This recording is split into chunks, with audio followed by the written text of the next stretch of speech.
ನಮಸ್ತೆ ವೀಕ್ಷಕರೇ, ಇವತ್ತು ನಾನು ಒಂದು ಒಳ್ಳೆ ಹೇರ್ ಆಯಿಲ್ನ ನಿಮಗೆ ತೋರಿಸ್ಬೇಕು ಅಂತ ಇದ್ದೀನಿ. ಹೇರ್ ಶೈನಿಂಗ್ ಆಗಿರೋದು, ಗ್ರೋತ್ ಆಗಿರೋದು ಎಲ್ರಿಗೂ ಇಷ್ಟ ಇರುತ್ತಲ್ವ. ಅದಕ್ಕೋಸ್ಕರ ನಾನಿವತ್ತು ಒಂದು ಒಳ್ಳೆ ಹೇರ್ ಆಯಿಲ್ನ ತೋರಿಸ್ತಾ ಇದ್ದೀನಿ ನಿಮಗೆ ಯಾವ ರೀತಿ ಮಾಡೋದು ಅಂತ.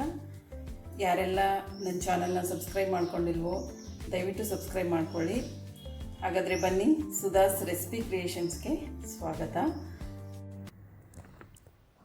ಈಗ ಹೇರ್ ಆಯಿಲ್ ಮಾಡೋದಕ್ಕೆ ಏನೇನು ಬೇಕಂತ ನೋಡೋಣ. ಮೆಂತ್ಯ, ಫ್ಲಾಕ್ಸ್ ಸೀಡ್, ಕಲೋಂಜಿ ಸೀಡ್, ಕರಿಬೇವು, ಸ್ವಲ್ಪ ದಾಸವಾಳದ ಹೂಗಳನ್ನ ತೊಗೊಂಡಿದ್ದೀನಿ. ಇದಕ್ಕೆ ಮೇಯ್ನಾಗಿ ನಾನು ಖರ್ಜೂರನ ತೊಗೊಂಡು ಇವತ್ತು ಹೇರ್ ಆಯಿಲ್ ಯಾವ ರೀತಿ ಮಾಡೋದಂತ ತೋರಿಸ್ತಾ ಇದ್ದೀನಿ. ಇವನ್ನೆಲ್ಲ ಒಂದು ಮಿಕ್ಸಿ ಜಾರ್ಗೆ ಹಾಕೋಬೇಕಾಗುತ್ತೆ. ಕರಿಬೇವು ಹೂವು ಆದ ನಂತರ ಫ್ಲಾಕ್ಸ್ ಸೀಡ್ ಹಾಕ್ತಾಯಿದ್ದೀನಿ, ಮತ್ತು ಮೆಂತ್ಯ, ಸ್ವಲ್ಪ ಕಲೋಂಜಿ ಸೀಡನ್ನ ಹಾಕ್ತಾಯಿದ್ದೀನಿ.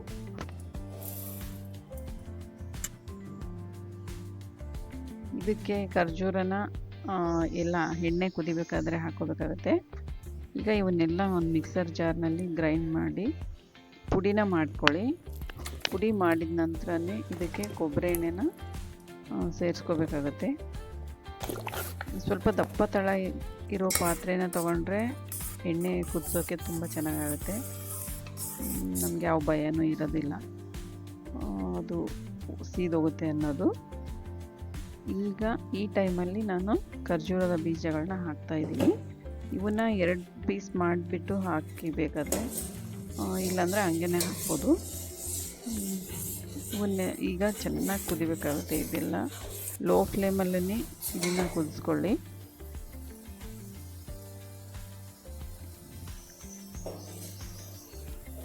ಇದು ಕುದಿಬೇಕಾದ್ರೇ 1 ಸ್ಪೂನಿಂದ ಯಾವಾಗಲೂ ಕೈ ಬಿಡ್ದೇ ಸ್ವಲ್ಪ ತಿರುಗಿಸ್ತಾ ಇರಿ. ಚೆನ್ನಾಗಿ ಕೈ ಆಡ್ತಾ ಇರಿ. ಇದನ್ನು ನೋಡಿ ಯಾವ ರೀತಿ ಆಗ್ತಾಯಿದೆ ಅಂತ. ಸ್ವಲ್ಪ ಕರಿಬೇವೆಲ್ಲ ಸ್ವಲ್ಪ ಕಪ್ಪು ಬಣ್ಣಕ್ಕೆ ಬಂದ ನಂತರ ಕುದಿಯೋದು ನಿಲ್ಲುತ್ತೆ ನೋಡಿ. ಆ ಟೈಮಲ್ಲಿ ಇದಾಗಿದೆ ಅಂತ ಅರ್ಥ. ಇದೆಲ್ಲ ಆಗೋದಕ್ಕೆ ಒಂದು 15 ನಿಮಿಷ ಬೇಕಾಗ್ಬೋದು. ಅಂದರೆ ಲೋ ಫ್ಲೇಮಲ್ಲಿ ಮಾಡಿದರೆ ನೋಡಿ ಯಾವ ರೀತಿ ಕಲರ್ ಚೇಂಜ್ ಆಗಿದೆ ಅಂತ. ನೋಡಿ ಗ್ರೀನಾಗಿ ಎಷ್ಟು ಚೆನ್ನಾಗಿ ಬಂದಿದೆ ಕಲರ್. ಈ ರೀತಿ ಬಂದ ತಕ್ಷಣವೇ ಗ್ಯಾಸ್ನ ಆಫ್ ಮಾಡಿಬಿಟ್ಟು ಇದನ್ನು ಒಂದು ಸ್ಟೇನರಲ್ಲಿ ಸೋಸ್ಕೊಳ್ಳಿ.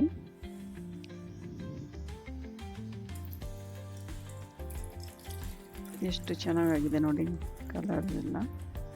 ಯಾವುದೇ ಹೇರ್ ಆಯಿಲ್ನಾದ್ರೂ ನೀವು 3 ತಿಂಗಳು ಕಂಟಿನ್ಯೂ ಆಗಿ ಹಚ್ಕೊಂಡ್ರೆ ತುಂಬ ಚೆನ್ನಾಗಿರುತ್ತೆ. ಹೇರ್ ಫಾಲ್ ಆಗೋದನ್ನು ತಡಿಬೋದು. ನೀವು ಮೊದಲನೇ ದಿನದಿಂದನೇ ನೀವು ಹೇರ್ ಶೈನಿಂಗ್ ಆಗೋದನ್ನು ನೋಡ್ಬೋದು. ಎಷ್ಟು ಚೆನ್ನಾಗಿದೆ ಅಂದರೆ ಹೇರ್ ಆಯಿಲು. ನಾನು ಇದನ್ನೇ ಅಪ್ಲೈ ಮಾಡೋದು ಯಾವಾಗಲೂ. ಈ ರೀತಿ ಹೇರ್ ಆಯಿಲ್ ಮಾಡಿಕೊಂಡ್ರೆ ಮನೆಯಲ್ಲೇ ಆರಾಮಾಗಿ ಮಾಡಿಕೊಂಡು ನಾವು ಹಚ್ಕೋಬೋದು. ನೋಡಿ ಇದನ್ನು ಒಂದು ಸ್ಪೂನಿಂದ ಫ್ರೆಶ್ ಮಾಡಿ ತೆಗೀರಿ. ಇಲ್ಲಾಂದರೆ ನೀವು ಕಾಟನ್ ಬಟ್ಟೆನಲ್ಲಿ ಬೇಕಾದರೂ ಇದನ್ನು ಸೋಸ್ಕೋಬೋದು.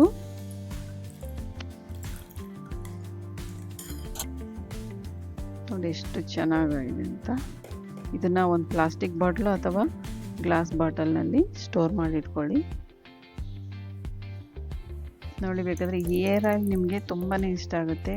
ನೀವು ಫಸ್ಟ್ ದಿನ ಹಚ್ಚಿದ ನಂತರನೇ ನಿಮಗೆ ಹೇರ್ಸ್ ಎಲ್ಲ ಶೈನಿಂಗ್ ಆಗೋದನ್ನು ನೀವು ನೋಡ್ಬೋದು.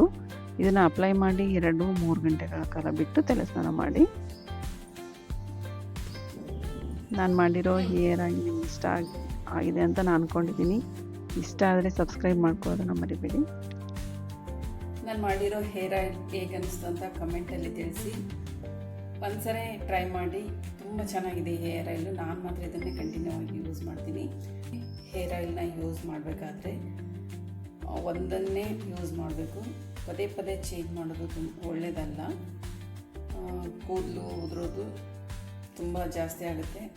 ಅದಕ್ಕೋಸ್ಕರ ಹೇರ್ ಆಯಿಲ್ನ ಒಂದ್ಸರಿ ಬಳಸಿ ನಿಮಗೆ ಅಡ್ಜಸ್ಟ್ ಆದರೆ ಇದನ್ನೇ ಕಂಟಿನ್ಯೂ ಮಾಡಿ. Thank you.